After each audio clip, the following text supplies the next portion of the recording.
So I would call Sandeep the local Amazon. There are hundreds of such Sandeeps across the country which are acting like a local Amazon, which are doing business on using the WhatsApp or any other media, and they are the one which are taking this digital opportunity forward at the grassroots level.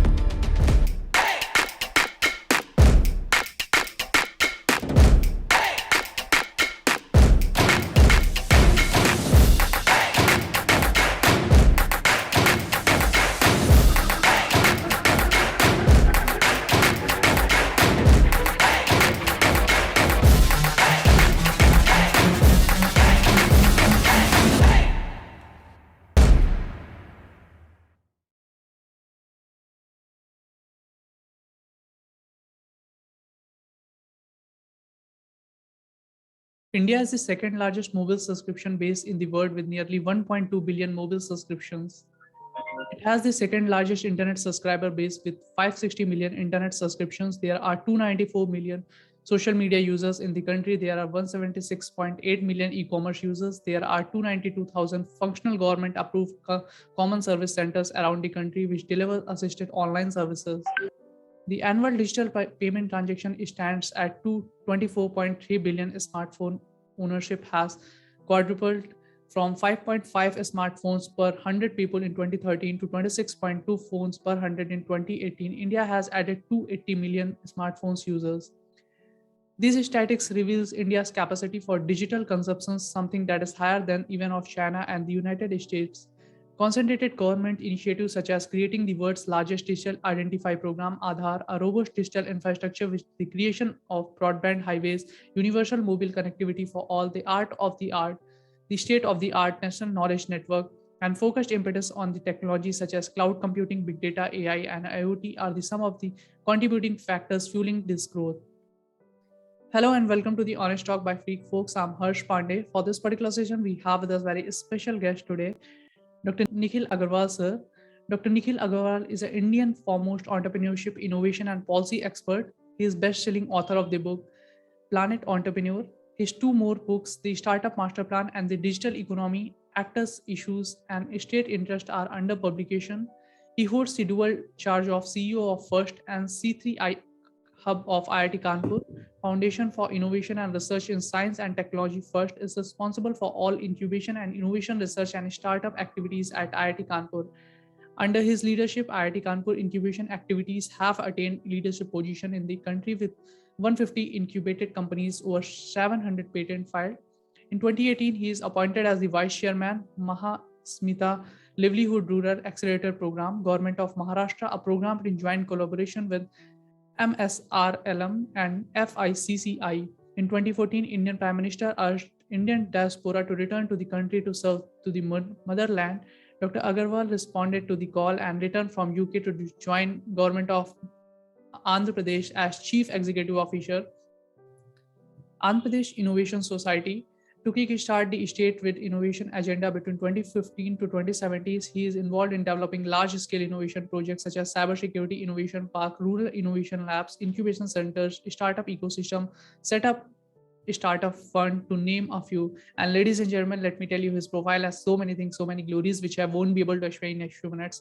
But I'm pretty sure during this conversation, we are going to learn a lot from him. So first of all, sir, I welcome you to in this session. Thank you so much for joining and actually taking out the time to join us. And we will be sure that we are going to find this, people is going to find us insightful.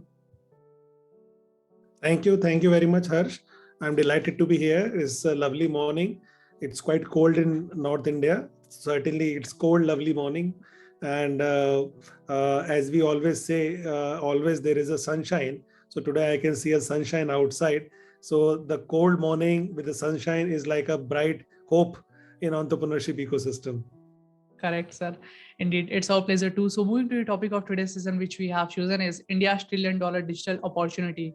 With a strong foundation of the digital infrastructure and expanded digital access through Digital India program of the government, India is now poised for the next phase of the growth, creation of tremendous economic value, and the empowerment of citizens as the new digital application pyramid of sector after sector. India's digital consumer base is the second largest in the world and growing at a second fastest rate among major economies.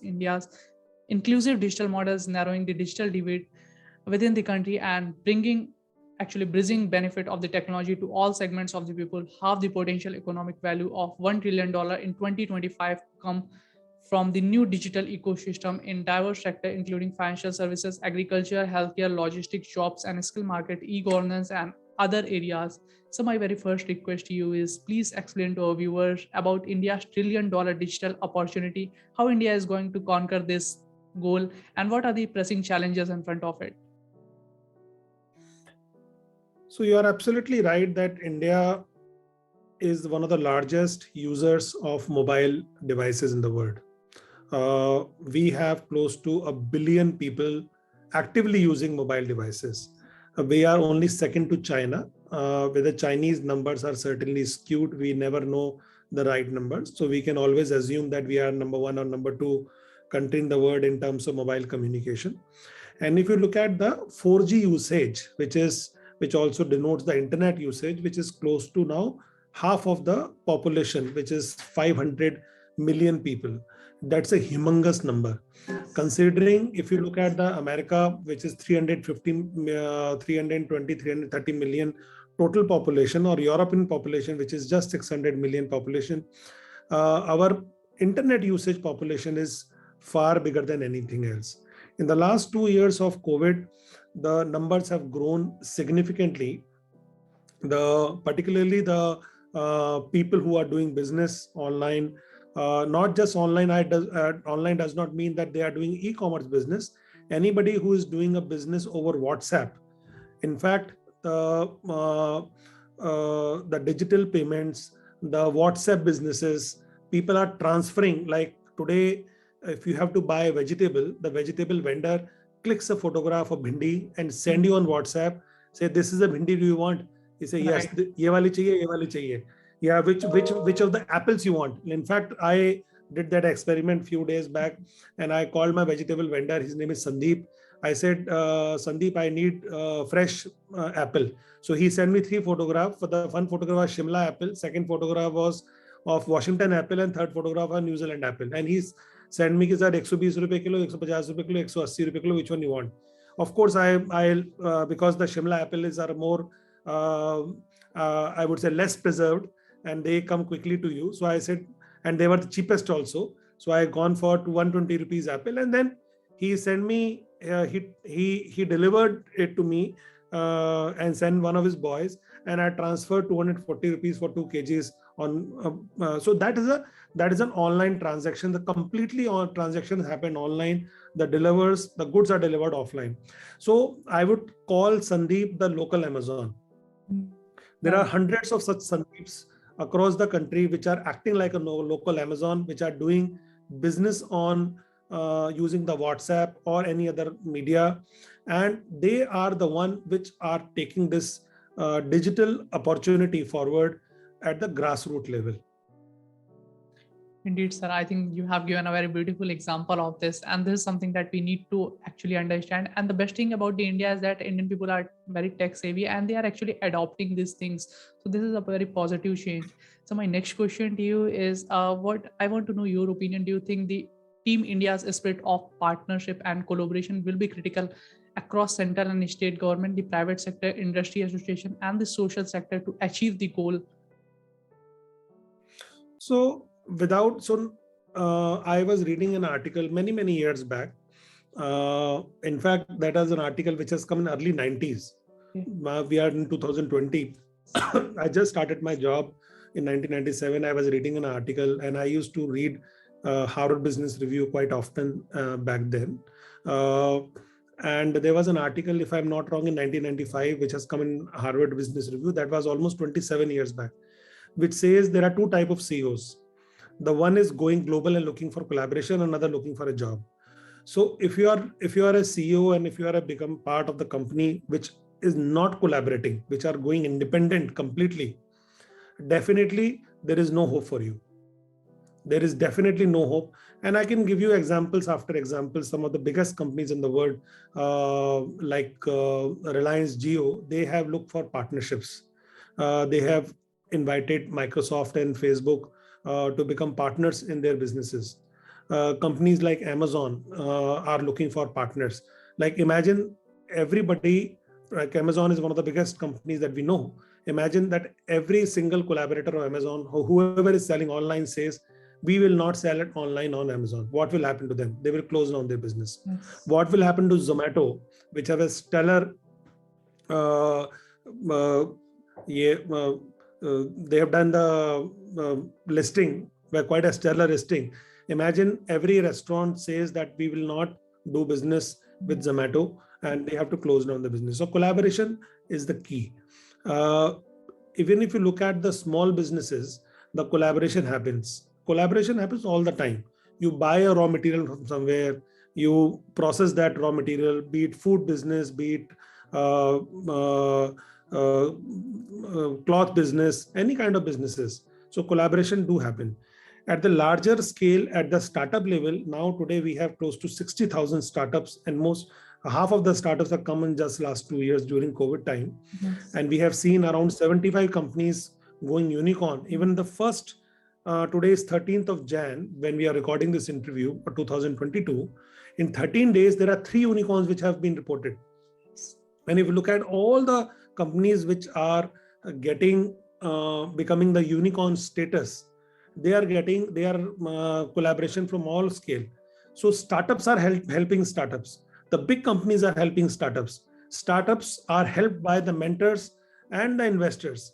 Startups are also supported by the customers, because today when the customer buys something, they don't go for only look at the big businesses, they also buy from startups. For example, Nykaa is a great example of a startup taking on the big businesses of now today Nykaa is as big as the Hindustan Livers or L'Oreal or and what they do, they don't manufacture, they started manufacturing at a smaller level, but they're only the resellers. So so it's just the collaboration, because they are the big businesses like HLL and PNG are trusting companies like Nykaa, and they are collaborating with each other, and then these companies have gone big too. So collaboration is the key. Now what we have to do within the country, which is very important for the startups, is that they should also support other startups. I'll give you 1 or 2 examples. Let's say I am a startup, I want to build up a website. So why should I give it to an established company? Why not I to give a freelancer or a startup which is doing certain businesses? Or I am a t-shirt startup, for example. Can I give a business or my design requirements to a startup which is doing a design work? Can I give it to another startup which is doing logistics? Can I give it to another startup which is doing shipping? Startup like Delivery just started 10 years back. Delivery is going IPO.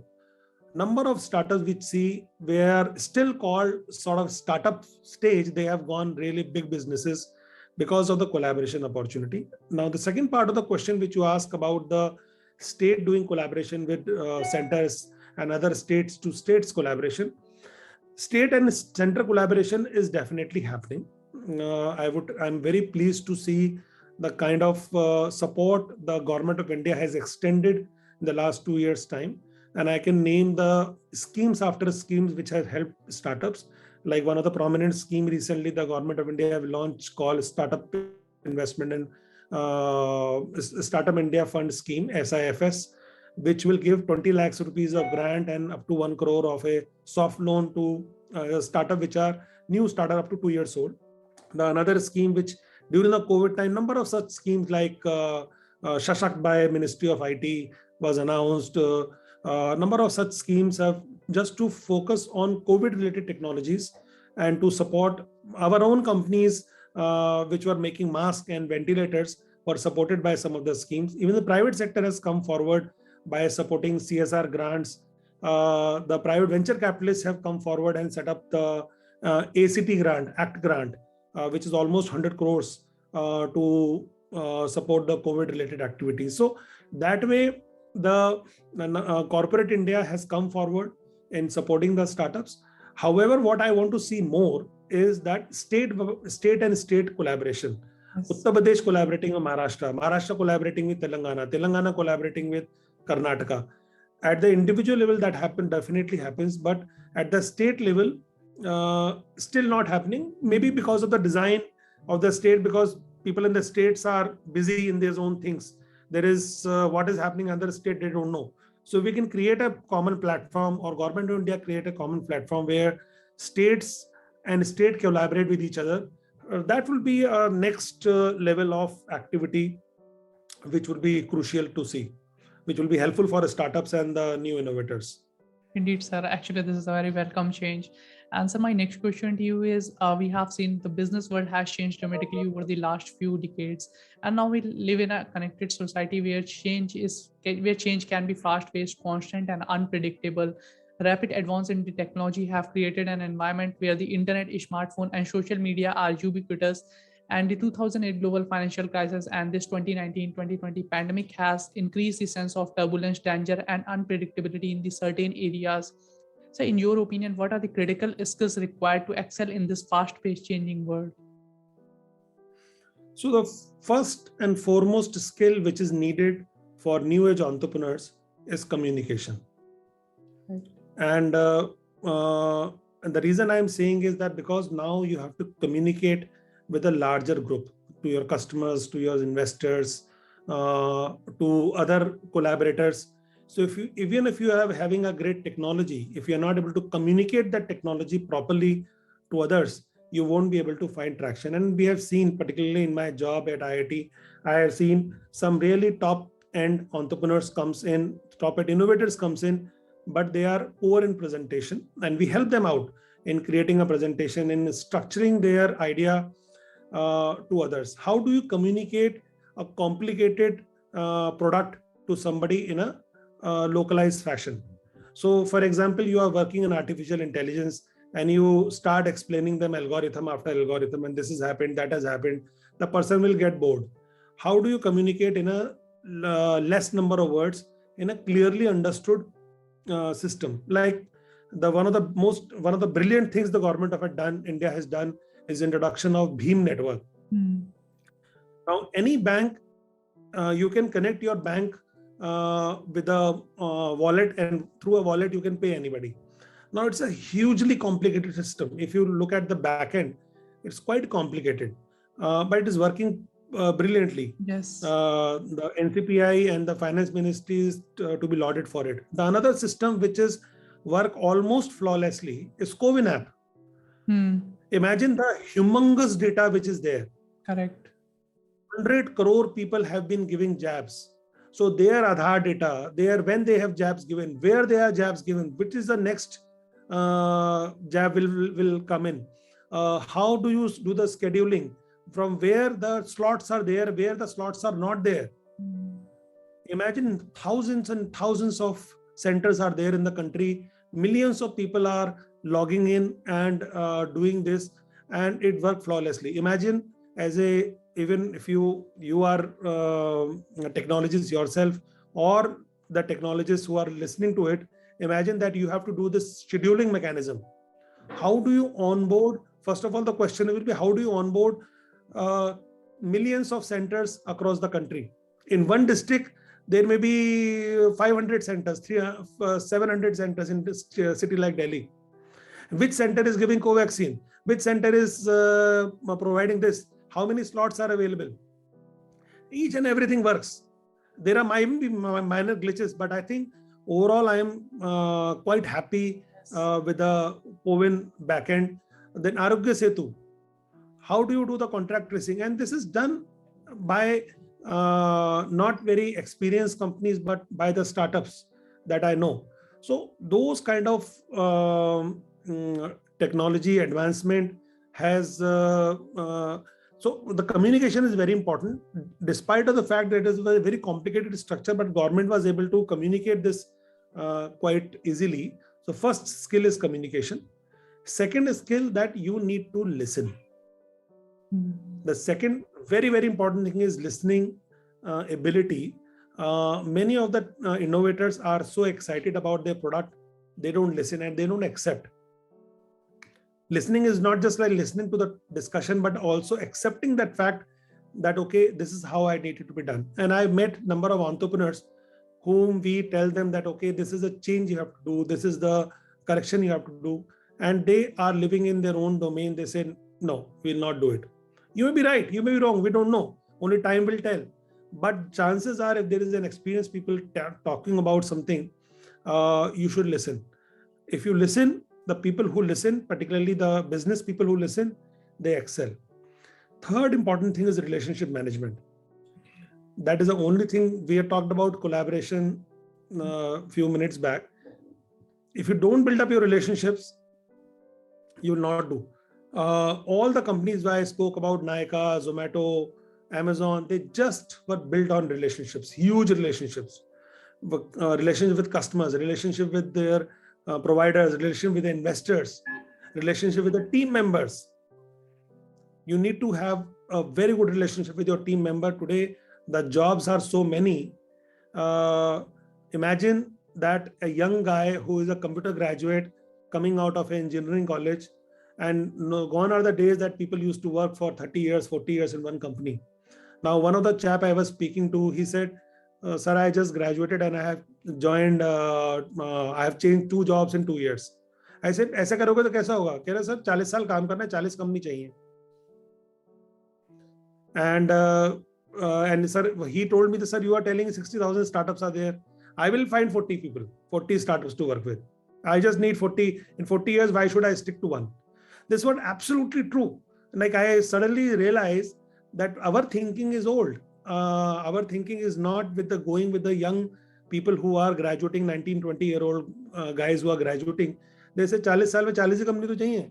क्या फर्क पड़ता है? पूरी दुनिया खुली हुई है अभी. I can, if I have a passport, I will work for through 2 years in New York and 2 years in London and 2 years in Indonesia, 5 years in somewhere.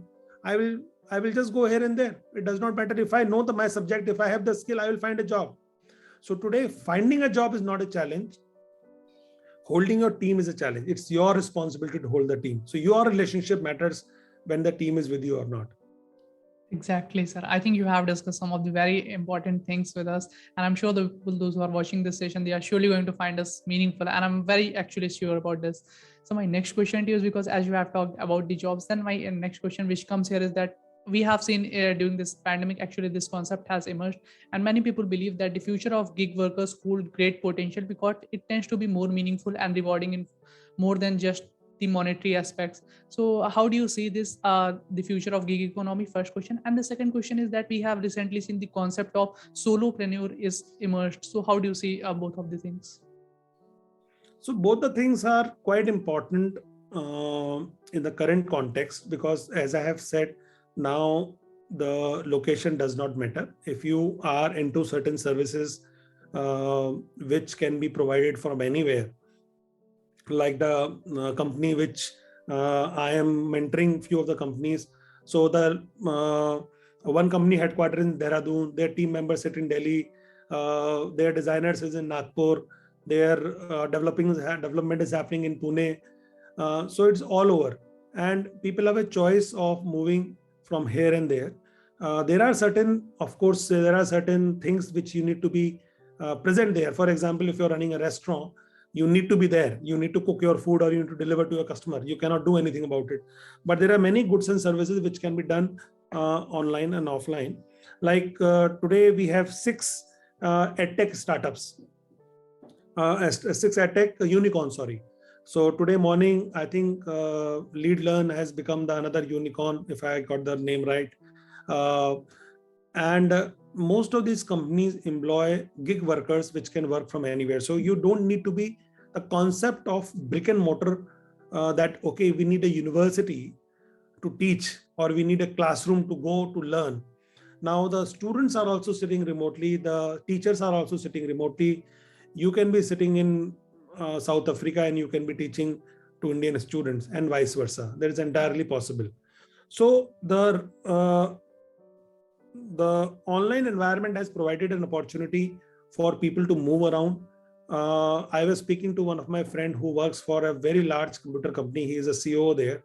He said the real challenge I am facing is to bring the people back, because 2 years people have gone to their hometown in Uttar Pradesh, in Bihar and other places. Now they don't want to come back because they are getting the same salary. They are having a better lifestyle and they are set. They said, why we need to come to Gurgaon to work in an expensive location? They have left their houses, they have sold their cars, and they're enjoying life. It's a much better, much superior lifestyle when you go back to class B cities or in your own hometown. And though they were like office going workers, they have slowly become the gig workers. So that's the opportunity. The gig work has it is growing. You can write a book, you can draw. Now for artists, you can live anywhere, you can sell it online, or you can create NFTs, you can sell it online, you can do blockchain, you can. So a lot of things you can do anywhere in the world. However, you require skills. Freelancing is an important activity, but you require a certain skill. So skilling is important for young people who are listening to this discussion, is that you need to find certain skill that is valuable in the current market. It could be anything. There are people like who just provide on advice on on your hairstyle, for example. How do you want to create your own hairstyle? There are people who are doing online yoga classes. There are who have thought that few years back that yoga can be done online. Yes. Who have thought that you will attend a fitness class doing Zumba online. Nobody has thought that, and you will pay for it. There are a number of companies like Culfit and all, they charge for it. There are a number of master classes that happens that people pay for it. So I think the opportunity is there for gig workers and the freelancers. The only thing is like you need to have a skill which people can buy. Right. Indeed, sir. I think you have discussed some of the very urgent and pressing skills people need actually in this fast-paced changing world. And thank you so much, sir, for discussing all those things. And I can say there's a lot more to learn from you, but today I don't want to take too much of your time. So actually, I have one more question to ask. Rather, it's a kind of advice. What will be one piece of advice would you like to give to all the students those who are still in their colleges because they are doing their classes online? So what kind of skills they must learn in order to make themselves more compatible with the industry demands? So when I graduate, when I did my 12th in 1993, and I was not able to get into a top engineering college. Most of my cousins and my father, in fact, has written me off. Like, you can become a supervisor. Best you can do is become a supervisor in your life. Because if you're not an engineer or if you're not a doctor at that time, 90s, and 90s was a little bit better time than even the past, what you will do.